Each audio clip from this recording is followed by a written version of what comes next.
Welcomes to she பீஸ்வே. எல்லாரும் எப்படி இருக்கீங்க? இன்னைக்கு உங்க முன்னாடி பேசும்போது எனக்கு ஏதோ குடும்பத்தில் இருக்கிறவங்க கிட்ட என்னோட நண்பர்கள் கிட்ட மனசு விட்டு பேசுகிற மாதிரி ஒரு உணர்வு. ஒரு மனிதனோ இல்லாட்டி ஒரு பெண்ணோ 35 வயசை கடந்த பிறகு அவங்களோட வாழ்க்கையில நிறைய விஷயங்கள் மாற ஆரம்பிச்சிருக்கும்.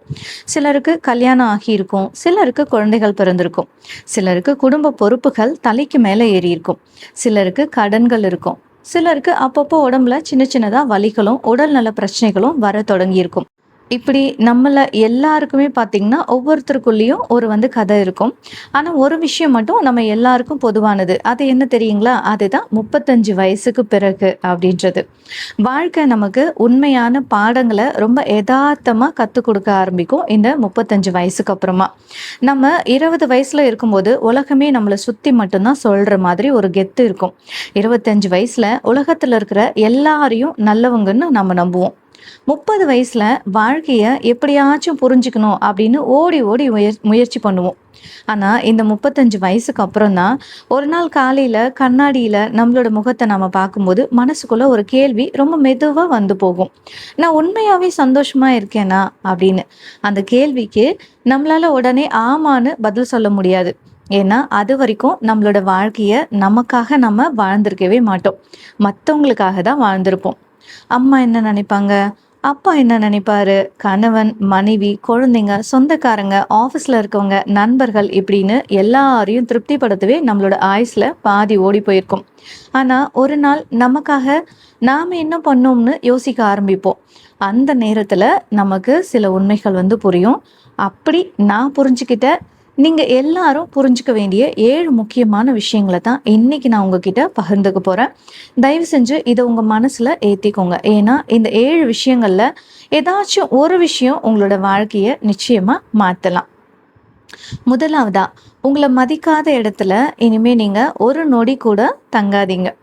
இந்த ஒரு விஷயத்த மட்டும் நம்மளோட ஆளுங்க 35 வயசுக்கு முன்னாடியே கத்துக்கிட்டு இருந்தா இன்னைக்கு எத்தனை பேரோட வாழ்க்கை வேற லெவல்ல இருந்திருக்கும் தெரியுங்களா? யோசிச்சு பாருங்களேன். ஒரு சின்ன உதாரணம் சொல்றேன். ஒரு செடியை எடுத்துக்கோங்க. அது நல்ல வளமான மண்ணுல நட்டா அது அழகா வளரும், பூ பூக்கும், காய் காய்க்கும். அதே செடியை ஒரு பாறைக்கு மேல வச்சு நீங்க தினமும் அதுக்கு தண்ணி ஊத்துனா அது வளருமா, வளராதா? கண்டிப்பா வளராது இல்லைங்களா? ஏன்னா தப்பு செடி மேல இல்ல, நீங்க அதை வச்சிருக்கிற இடம் தான் தப்பு. அதே மாதிரி தான் சில மனுஷங்களும் நீங்க எவ்வளோ நல்லவங்களா இருந்தாலும் உங்களை மதிக்காத ஒரு இடத்துல நீங்க இருந்தீங்கன்னா உங்களோட நல்ல மனசுக்கு அவங்க அவங்க கிட்ட மதிப்பே இருக்காது. நீங்க எவ்வளோ அன்பு கொடுத்தாலும் சரி, அது அவங்க உங்களோட பலவீனமாக தான் நினைப்பாங்க. நீங்க எவ்வளோதான் ஓடி ஓடி உதவி செஞ்சாலும் சரி, இதெல்லாம் இவன் கடமை அப்படின்னு ரொம்ப சாதாரணமா சொல்லிட்டு போயிட்டே இருப்பாங்க. நீங்க அமைதியா இருந்தா அதை நல்ல குணம்னு பார்க்க மாட்டாங்க. இவனுக்கு பேசவே தெரியாது, சரியான பயந்தாங்கோலி அப்படின்னு தான் நினைப்பாங்க. நீங்க அழுது தீர்த்தா நாடகம் போடுறான் பாருங்க அப்படின்னு சொல்லுவாங்க. அதுவே நீங்க சிரிச்சு பேசினா நடிக்கிறான் அப்படின்னு சொல்லுவாங்க. அப்படிப்பட்ட ஒரு இடத்துல இன்னும் நீங்க எதை நிரூபிக்க போராடுறீங்க? ஒரே ஒரு விஷயத்த மட்டும் மனசுல ஆழமா பதிய வச்சு பாருங்க. உங்களை மதிக்காத மனுஷங்க கிட்ட உங்களோட மதிப்பை நிரூபிக்க முயற்சி பண்றது ஓட்ட பானையில தண்ணி ஊத்துறதுக்கு சமம். வெறும் நேரம் மட்டும்தான் வீணாகும். ஒரு 1000 ரூபாய் நோட்டை எடுத்து யாராவது இது வெறும் குப்பை காகிதம் அப்படின்னு சொன்னா உடனே அதோட மதிப்பு குறைஞ்சிடுமா என்ன? அதே மாதிரி தான் யாரோ ஒருத்தர் உங்களை மதிக்கல அப்படின்னா உங்களோட மதிப்பு குறைஞ்சிடும்னு அர்த்தம் கிடையாது. அவங்களுக்கு உங்களோட மதிப்பு என்னன்னு தெரியலன்னு தான் அர்த்தம். அதனால இன்னைக்கு ஒரு தீர்க்கமான முடிவெடுங்க. என்னோட மன அமைதியை கெடுக்கிற இடத்துல இனி நான் இருக்க மாட்டேன் அப்படின்னு. என்னை அவமானப்படுத்துற மனுஷங்களோட நான் பழகவே மாட்டேன் அப்படின்னும் எடுங்க. என்ன அவங்களுக்கு தேவைப்படும் போது மட்டும் பயன்படுத்திக்கிற இடத்துல நான் கண்டிப்பா நிற்க மாட்டேன்.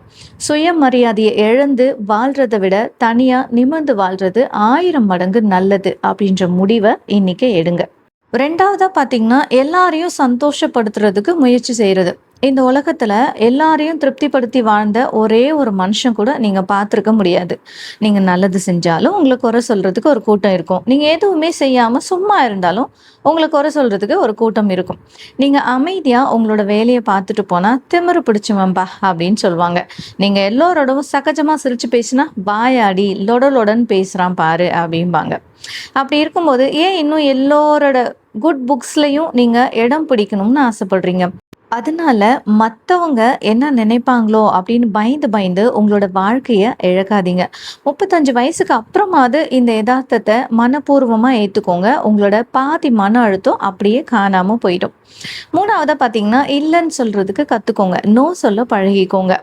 இந்த இல்ல, இல்லாட்டி முடியாது அப்படின்ற 3 எழுத்து வார்த்தை வந்து பல பேரோட வாழ்க்கையையும், நிம்மதியும் காப்பாத்தும்னே சொல்லலாம். ஆனா இந்த வார்த்தைய சொல்றதுக்கு தான் நாம எல்லாருமே ரொம்ப ரொம்ப பயப்படுறோம். யாராவது வந்து உங்ககிட்ட ஒரு உதவி கேட்குறாங்க. உங்களுக்கே உடம்புக்கு முடியல. இல்ல உங்களால அத செய்ய முடியாதுங்கிற சூழ்நிலை. ஆனா நம்ம ஆளுங்க மனசுக்குள்ள என்ன நினைப்பாங்க? ஐயோ! முடியாதுன்னு சொன்னா அவங்க தப்பா நினைப்பாங்களோ? நம்ம மேல போட்டு வச்சிருக்கிற அந்த நம்பிக்கை இதெல்லாம் கெட்டுடுமோ? நல்ல பேர்லாம் கெட்டுடுமோ? அப்படின்னு பயந்துட்டு உடனே சரி பண்ணி தரேன் அப்படின்னு சொல்லுவாங்க. அதுக்கப்புறம் அத சரி செய்ய முடியாம அவஸ்தைப்படுவாங்க. இப்போ உதாரணத்துக்கு யாராவது பணம் கேட்குறாங்க.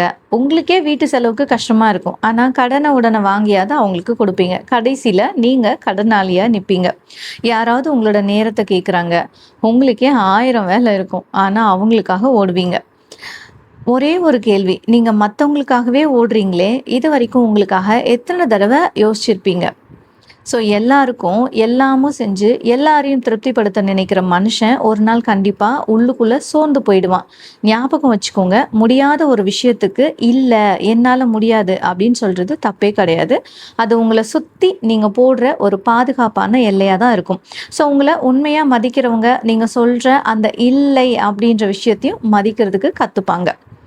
4வதா பார்த்தீங்கன்னா, உடல் நலத்த விட பெரிய சொத்து இந்த உலகத்துல எதுவுமே இல்லை.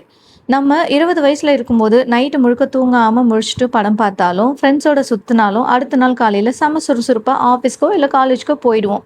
அதுவே 30 வயசுல லைட்டா உடம்பு வந்து வலிக்கும். ஆனா சமாளிச்சுடுவோம். ஆனா இந்த 35 வயசுக்கு அப்புறம் நம்மளோட உடம்பு நம்ம இத்தன வருஷமா அதுக்கு செஞ்ச அநீதிக்கு எல்லாம் வட்டி முதலுமா கணக்கு கேட்க ஆரம்பிக்கும். முறையில்லாத தூக்கம், அளவுக்கு அதிகமான மன அழுத்தம், கண்ட கண்ட நேரத்துல சாப்பிடுற ஜங்க் ஃபுட்ஸு, உடற்பயிற்சியே இல்லாத சோம்பேறித்தனமான வாழ்க்கை, இதெல்லாம் மெதுவா நம்மளோட உடம்ப அட்டாக் பண்ண ஆரம்பிக்கும். பணம் சம்பாதிக்கிறது ரொம்ப முக்கியம் தான். நான் இல்லன்னு சொல்லவே இல்ல. ஆனா, அந்த பணத்த நீங்க நிம்மதியா அனுபவிக்கணும்னா, முதல்ல உங்களோட உடம்பு நல்லா இருக்கணும். இல்லைங்களா? ஐசியூ பெட்ல படுத்துக்கிட்டு கோடி ரூபா வச்சிருந்தா என்ன பிரயோஜனம் சொல்லுங்க? தினமும் ஒரு 30 நிமிஷம் உங்களோட உடம்புக்காக நடங்க. இல்லன்னா யோகா பண்ணுங்க. அது உங்களோட உடம்புக்கு நீங்க கொடுக்குற ஆகச்சிறந்த பரிசா இருக்கும். நல்லா தண்ணி குடுங்க. நேரத்துக்கு சாப்பிடுங்க. முடிஞ்ச அளவுக்கு வாய் விட்டு சிரிங்க. உங்கள நீங்க கவனிச்சுக்கிறது சுயநலம் கிடையாது. அதுதான் நீங்க உங்களோட குடும்பத்துக்காக நீங்க செய்ய வேண்டிய ஆகப்பெரிய கடமையாவும் இருக்கும், பொறுப்பாவும் இருக்கும். 5வதா பார்த்தீங்கன்னா, பணம் சம்பாதிக்கிறது மட்டும் போதாது. அத சேமிக்கவும் நம்ம கத்துக்கணும். 35 வயசுக்கு அப்புறம் தான் நமக்கு ஒரு கசப்பான உண்மை புரியும். நம்ம சம்பளம் எவ்வளோ அதிகமா இருந்தாலும், நம்மகிட்ட சேமிப்புன்னு ஒண்ணு இல்லன்னா, வாழ்க்கை எப்பவுமே பாதுகாப்பா இருக்காது அப்படின்னு. சம்பாதிக்கிற பணம் எல்லாமே இஎம்ஐக்கும், ஆடம்பரத்துக்கும் மட்டுமே போயிட்டுருந்தா, திடீர்னு ஒரு அவசர நிலை வரும்போது, நம்ம யார்கிட்டயாவது கை கட்டி நிக்கிற மாதிரியான ஒரு சிச்சுவேஷன் வந்து வரும். இல்லைங்களா? நீங்க எவ்ளோ கம்மியா சம்பாதிச்சாலும் சரி, ஒவ்வொரு மாசமும் அதிலிருந்து ஒரு சின்ன பகுதிய சேமிக்க பழகுங்க. ஏன்னா, வாழ்க்கை எப்பவுமே ஒரே சீரா போகாது. நல்ல நாட்களும் வரும், சவாலான நாட்களும் வரும். அப்படி ஒரு கஷ்டமான நாள் வரும்போது, உங்கள காப்பாத்த போறது உங்களோட சொந்தக்காரங்களோ, ஃப்ரெண்ட்ஸோ கிடையாது. நீங்க கஷ்டப்பட்டு சேர்த்து வச்ச உங்களோட சேமிப்பு மட்டும் தான். அடுத்ததா 6வதா பார்த்தீங்கன்னா, கடந்த காலத்த சுமந்துக்கிட்டு வாழாதீங்க. 35 வயசுக்கு அப்புறமா நம்மள அதிகமா காயப்படுத்துறது நம்மளோட எதிர்காலம் கிடையாது. நம்மளோட கடந்து வந்த கடந்த காலம் மட்டும் தான். அன்னைக்கு மட்டும் நான் அந்த முடிவ எடுக்காம இருந்திருந்தா, அவன நான் நம்பாம இருந்திருந்தா, அந்த வேலை என் கைய விட்டு போகாம இருந்திருந்தா, அன்னைக்கு மட்டும் நான் அந்த ஒரு வார்த்தைய பேசாம இருந்திருந்தா, என் வாழ்க்கை இப்படி ஆயிருக்காதே அப்படின்னு. இந்த மாரி நடந்து முடிஞ்ச விஷயங்கள நெனச்சு நெனச்சு, இப்போ உங்களோட கையில இருக்கிற நிகழ்கால வாழ்க்கையையும், இன்னைக்கு இருக்கிற சந்தோஷத்தையும் நீங்களே அழிச்சுக்கிறீங்க. ஒரே ஒரு நிமிஷம் நிதானமா யோசிச்சு பாருங்களேன். நேத்து கை தவறி விழுந்த உடைஞ்ச ஒரு கண்ணாடி வளையல நெனச்சு, இன்னைக்கு நாம அழுதுகிட்டே இருந்தா, அந்த வளையல் என்ன ஒட்டிக்க போகுதா என்ன? கிடையாது இல்லைங்களா? அதே மாதிரி தான். கடந்து போன வாழ்க்கைய நீங்க எவ்வளோதான் அழுது புரண்டாலும் சரி, திரும்ப பெறுறதுக்கு முடியாது. அதனால கடந்த காலத்த ஒரு பாடமா எடுத்துக்கோங்க. அத உங்களுக்கு நீங்களே கொடுக்கிற தண்டனையா மாத்திக்காதீங்க. நம்மளோட வாழ்க்கையில வர சில மனுஷங்க நம்ம கூட கடைசி வரைக்கும் வாழ்றதுக்காக வர்றது கிடையாது. நமக்கு ஒரு நல்ல பாடம் சொல்லிக் குடுத்துட்டு போறதுக்காக தான் வராங்க. அந்த பாடத்த மட்டும் மனசுல வச்சுக்கோங்க. அவங்க குடுத்த காயத்த மனசுல வச்சுக்கிட்டே, சுமந்துக்கிட்டே அலையாதீங்க. 7வதா என்னன்னா, இனிமே உங்களுக்காக வாழ ஆரம்பிங்க. இந்த ஸ்பீச்சோட மிக மிக முக்கியமான பாயிண்டே இதுதான். 35 வயசுக்கு அப்புறம் பல பேரோட வாழ்க்கை எப்படி மாறுது தெரியுமா? அப்படியே ஒரு மெஷின் மாதிரி ஆகிடும். காலையில அலாரம் அடிக்கும், எந்திரிக்கணும், சமைக்கணும், அவசர அவசரமா ஆஃபீஸ்க்கு ஓடணும், வேலை பார்க்கணும், வீட்டுக்கு வரணும், குடும்ப பொறுப்புகள், குழந்தைகளுக்கு செய்ய வேண்டிய கடமை, அப்புறம் நைட்டு தூக்கம். மறுபடியும் அடுத்த நாள் காலையில அதே ஓட்டம். இப்படியே வருஷங்கள் கடந்து போயிட்டே இருக்கும். ஒரு நாள் கண்ணாடி முன்னாடி நின்னு உங்களோட முகத்தை பார்த்து நீங்க கேளுங்க, நான் கடைசியா எப்போ மனசார வாய் விட்டு சிரிச்சேன் அப்படின்னு. எனக்காக நான் கடைசியா என்ன வாங்கிக்கிட்டேன்? சின்ன வயசுல எனக்குன்னு இருந்த கனவுகள் எல்லாம் இப்போ எங்க போச்சு அப்படின்னு. இந்த கேள்விகளுக்கு நம்ம கிட்ட பதில் இருக்கவே இருக்காது. ஏன்னா நம்ம எல்லாரும் மத்தவங்களுக்காக மட்டுமே வாழ்ந்து பழகிட்டோம். நம்மள நாமளே மறந்துட்டோம். உங்க எல்லார்கிட்டயும் ஒரு அன்பான வேண்டுகோள் வைக்கிறேன். இனிமேலாச்சும் மாசத்துக்கு ஒரு நல்ல புத்தகம் படிங்க. தினமும் ஒரு 1/2 மணி நேரமாச்சும் யாரும் இல்லாத இடத்துல உங்களுக்கான டைம் ஸ்பெண்ட் பண்ணுங்க. உங்களுக்கு பிடிச்ச பாட்டு கேளுங்க, கோவிலுக்கு போங்க, பிடிச்ச இடத்துக்கு போயிட்டு வாங்க, ஒரு மரம் நடுங்க, பிடிச்சத வாங்கி சாப்பிடுங்க.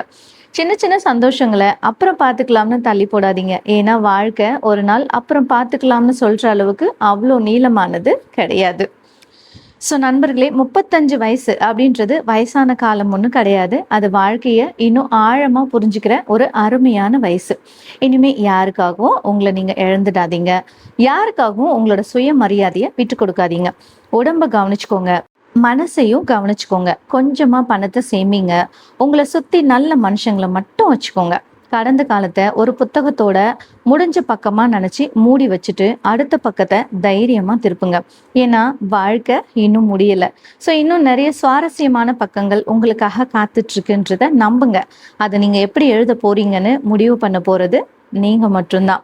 ஸோ கடைசியா ஒரே ஒரு வரியோட என்னோட உரையை முடிச்சுக்கிறேன். இந்த உலகத்துல இருக்கிற எல்லாரும் உங்களை நேசிக்கணும்னு அவசியம் இல்லை.